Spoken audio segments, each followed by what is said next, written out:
بسم اللہ الرحمن الرحیم۔ آج کی تلاوت سورۃ القصص کی آیت نمبر 14 سے آیت نمبر 50 تک، جس کا خلاصہ یہ ہے: حضرت موسیٰ علیہ السلام کو اللہ تعالیٰ نے ان کی والدہ کی گود میں واپس پہنچا دیا اور وہ فرعون کے محل میں پرورش پاتے رہے۔ لما بالغ اشدہ، جب وہ جوان ہو گئے تو ایک دن بازار سے گزر رہے تھے تو دیکھا کہ دو آدمی آپس میں لڑ رہے ہیں، ایک حضرت موسیٰ علیہ السلام کی قوم کا ہے اور ایک فرعون کی قوم کا۔ جو موسیٰ علیہ السلام کی قوم کا تھا اس نے آواز دی، پکارا کہ اے موسیٰ میری مدد کرو، یہ بندہ مجھے مار رہا ہے۔ حضرت موسیٰ علیہ السلام نے انہیں چھڑانے کی کوشش کی، لیکن وہ قبطی جو تھا وہ غالب تھا، تو موسیٰ علیہ السلام نے اسے ایک مکہ مارا، وہ بندہ وہیں پہ فوت ہو گیا۔ اب موسیٰ علیہ السلام بھی حیران کہ یہ ایک پیغمبر میں چونکہ 40 پہلوانوں جتنی طاقت ہوتی ہے، موسیٰ علیہ السلام کو خود اپنی طاقت کا اندازہ نہیں تھا۔ فوراً اللہ تعالیٰ سے معافی مانگی، ہے پروردگار میں نے اپنے آپ پر ظلم کر لیا، مجھے معاف کر دے۔ فغفر له، اللہ رب العزت نے معاف کر دیا۔ انہ هو الغفور الرحیم، وہ بڑا مہربان اور بخشنے والا۔ موسیٰ علیہ السلام نے اب چونکہ وہاں پر علی حین غفلۃ من اہلہا، اس وقت یہ واقعہ پیش آیا جس وقت بازار خالی تھا، وہاں پر کوئی بھی نہیں تھا، لوگ آرام کر رہے، تو اس راز کا کسی کو پتہ نہ چلا۔ موسیٰ علیہ السلام کانپتے رہے، چھپتے رہے، کسی کو خبر نہ ہو جائے۔ پھر اللہ تعالیٰ سے کسی کو پتہ نہ چلا تو موسیٰ علیہ السلام نے دعا کی کہ اے پروردگار، یہ جو تو نے مجھ پر انعام کیا، مجھے معاف بھی کر دیا اور میرے بارے میں کسی کو پتہ بھی نہ چلا، اے اللہ اسی انعام کے وسیلے سے میں تجھ سے دعا کرتا ہوں کہ آئندہ سے میں کبھی ظالموں کا مددگار نہ بنوں، مجرموں کا مددگار نہ بنوں۔ خیر، موسیٰ علیہ السلام وہاں پہ رات گزارتے ہیں، تو اگلے دن اسی طرح بازار میں جا رہے ہیں تو دیکھتے کیا ہیں کہ وہ آدمی جو کل ایک آدمی سے لڑ رہا تھا ان کی قوم کا، آج ایک اور سے لڑ رہا ہے، اور پھر موسیٰ علیہ السلام کو پکارتا ہے کہ موسیٰ میری مدد کو پہنچو۔ موسیٰ علیہ السلام نے کہا کہ تو وہی نہیں کل والا؟ اس نے کہا ہاں۔ موسیٰ علیہ السلام نے کہا کہ اچھا ذرا میں پہلے تجھے تو پوچھوں کہ کل تو نے میرے ہاتھ سے ایک بندہ، تو جس وقت اس کی طرف ہاتھ بڑھایا تو اس نے چیخنا شروع کر دیا کہ اے موسیٰ تو مجھے قتل کرنے کا ارادہ کرتا ہے جیسے تو نے کل ایک بندے کو قتل کر دیا، یعنی وہ جو راز تھا وہ بھی راز فاش کر دیا، اور کہا کہ تو یہ چاہتا ہے کہ تو یہاں جبار بن جائے، تو اصلاح کرنے والوں میں سے نہیں ہونا چاہتا۔ خیر، ادھر ایک بندہ دوڑتا آیا موسیٰ علیہ السلام کے پاس، آ کر کہنے لگا کہ اے موسیٰ، میں نے ابھی شرکت کی تھی فرعون کے اجلاس میں، تو اس نے مشورہ کر کے اپنے وزیروں سے یہ بات طے کی ہے کہ موسیٰ کو جو بندہ قتل ہوا ہے اس کی پاداش میں پکڑ لیا جائے گا اور قتل کیا جائے گا، تو میں تیرے خیر خواہوں میں سے ہوں، تو کا ایسا کر یہاں سے جلدی نکل جائے۔ موسیٰ علیہ السلام وہاں سے نکلے اور اللہ سے دعا کر رہے تھے کہ اے پروردگار نجنی من القوم الظالمین، مجھے قوم ظالمین سے نجات دے۔ موسیٰ علیہ السلام چلتے چلتے مدین پہنچے، ورد ما مدین، مدین کے کنویں پر پہنچے تو وہاں پر دیکھا کہ دو عورتیں ہیں، وہ اپنی بکریوں کو روک کے کھڑی ہوئی ہیں۔ موسیٰ علیہ السلام نے ان سے پوچھا کہ آپ لوگ اپنی بکریوں کو روک کے کیوں کھڑے ہو، پانی کیوں نہیں پلا رہے؟ وہاں پر ایک کنواں تھا۔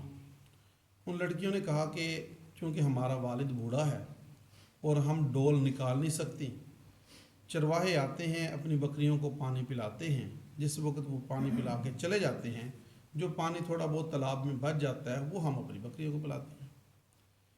موسیٰ علیہ السلام نے کہا اچھا۔ موسیٰ علیہ السلام نے وہ ڈول سے پانی نکالا اور بکریوں کے لیے تالاب میں ڈالنا شروع کر دیا، اور انہوں نے پانی پلایا اور چلی گئی۔ اب وہ ڈول اتنا بھاری ہوتا تھا کہ 10 آدمی مل کر اسے نکالتے تھے، جسے موسیٰ علیہ السلام نے اکیلے نے نکال دیا۔ انہوں نے جا کر لڑکیوں نے گھر میں اپنے والد کو بتایا۔ کہا جاتا ہے کہ ان کے والد جو حضرت شعیب علیہ السلام تھے، بہرحال شعیب علیہ السلام تھے یا شیخ مدین تھے، علماء مفسرین کے اس کے بارے میں دو رائے ہیں۔ تو بہرحال انہوں نے جا کر گھر بتایا تو موسیٰ علیہ السلام ادھر بکریوں کو پانی پلانے کے بعد سائے میں جا بیٹھے اور اللہ تعالیٰ سے دعا کرنے لگے، اے پروردگار، جو کچھ بھی خیر تو میرے لیے نازل کرے گا، میں تو تیرے در کا محتاج ہوں، یہاں پر اجنبی ہوں، مسافر ہوں، پردیسی ہوں۔ اتنی دیر میں ان دونوں لڑکیوں میں سے ایک چلتی ہوئی آئی۔ قرآن اس کے آنے کا نقشہ بیان کرتا ہے، تمشی الاستحیا، حیا پر چلتی ہوئی آئی، یعنی اس کے انداز سے چلنے سے حیا ٹپک رہی تھی۔ آ کر کہنے لگی کہ میرے والد محترم آپ کو بلا رہے ہیں تاکہ آپ نے ہمارے ساتھ جو نیکی کی ہے اس کا آپ کو کوئی صلہ دیا جائے۔ موسیٰ علیہ السلام نے کہا کہ چلیں۔ موسیٰ علیہ السلام آئے اور آ کر اپنا سارا قصہ بیان کیا۔ حضرت شعیب علیہ السلام نے تسلی دی کہ آپ خوف نہ کریں، آپ قوم ظالمین سے نجات پا چکے ہیں، یعنی وہ قوم فرعون کا جو علاقہ تھا اس سے آپ دور آ چکے ہیں، یہاں پر اس کی دسترس نہیں ہے، یہاں پر ان کی حکومت نہیں ہے۔ خیر، ان دونوں میں سے ایک کہنے لگی کہ ابا جی، آپ نے مزدوری کے لیے کوئی ملازم تو رکھنا ہی تھا، تو یہ آدمی طاقتور بھی ہے اور بڑا باحیا اور امانت دار بھی ہے، اسے ہی رکھ لیجئے۔ حضرت شعیب علیہ السلام نے جائزہ لگایا کہ یہ بندہ ٹھیک ہے، اور نور نبوت ان کی پیشانی پر چمک رہا تھا۔ حضرت شعیب علیہ السلام نے انہیں کہا موسیٰ علیہ السلام سے کہا کہ اے موسیٰ، آپ ایسا کریں کہ 8 سال تک یا 10 سال تک میری بکریاں چرائیں، میں ان 2 بچیوں میں سے ایک بچی کا نکاح آپ سے کر دوں گی، اور تو مجھے وعدہ پورا کرنے والے صالحین میں پائے گا۔ موسیٰ علیہ السلام نے فرمایا کہ ٹھیک ہے، یہ میرے اور آپ کے درمیان طے ہو گیا، میں 8 سال پورے کروں یا 10 سال پورے کروں، مجھ پر کوئی قدغن نہیں ہوگی۔ تو بہرحال اللہ تعالیٰ اس پر گواہ ہے، اللہ تعالیٰ اس پر جو ہے وہ ہمارا کارساز ہے کہ جو ہم نے معاہدہ کیا ہے۔ موسیٰ علیہ السلام نے 10 سال تک، علماء مفسرین کہتے ہیں، ان کی بکریاں چرائیں، تو پھر اپنی اہلیہ کو لے کر وہاں سے چلے کہ ایک وقت عرصہ گزر چکا ہے، اب چلتے ہیں۔ واپس آ رہے تھے تو راستہ بھول گئے، ایک جگہ پر دیکھا کہ آگ کی روشنی نظر آ رہی ہے۔ اپنے گھر والوں سے کہا کہ آپ لوگ ادھر ٹھہرو، گاڑی کی چوٹی پہ آگ نظر آ رہی ہے، میں وہاں سے کسی رہنما کو پوچھتا ہوں راستہ، یا انگارہ لے کے آتا ہوں، کوئی آگ وغیرہ سیکتے ہیں۔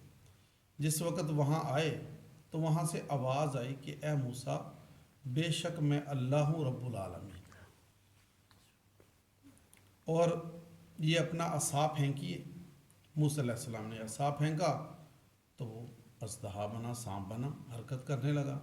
موسیٰ علیہ السلام وہاں سے پلٹے اور بھاگے۔ فرمایا یا موسیٰ اقبل ولا تخف، اے موسیٰ واپس لوٹیے، ڈریے نہیں، انک من الآمنین، آپ امن والوں میں سے ہیں۔